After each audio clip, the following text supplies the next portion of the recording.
बच्चों, कैसे हैं आप सब। आप अच्छे से पढ़ाई कर रहे होंगे, ये मुझे विश्वास है। ये चैनल और मैं आपके साथ हमेशा हैं। आइए, आईएमपी क्वेश्चंस की नई सीरीज़ में आपके लिए एक नया क्वेश्चन लेके आई हूँ। आप चाहते हैं कि आपके मार्क्स जो है वो गेन हो, चाहे 2 मार्कर से हो या 1 मार्कर से हो।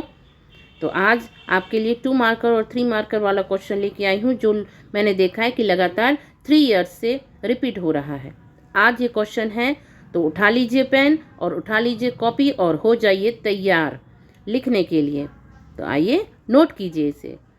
पीएच परिवर्तन के कारण दंत क्षय कैसे होता है और इससे कैसे बचा जा सकता है।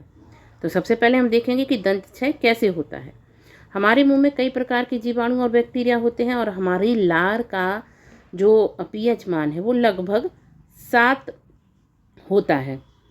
जब हम देखते हैं कि जो जीवाणु हैं वो क्या करते हैं, वो जीवाणु दांतों को नुकसान पहुंचाने का काम करते हैं।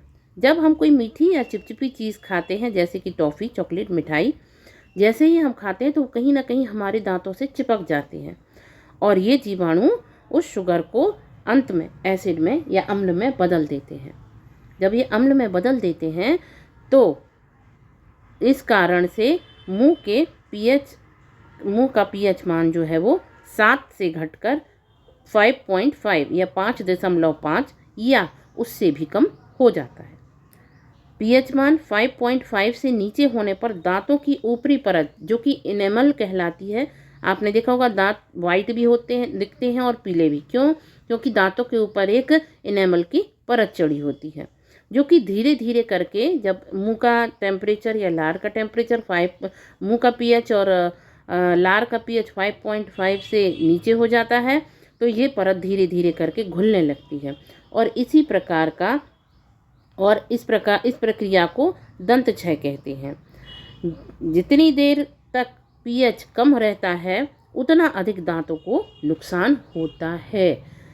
अब इसको कैसे बचाया जा सकता है? दिन में कम से कम 2 बार ब्रश करना चाहिए।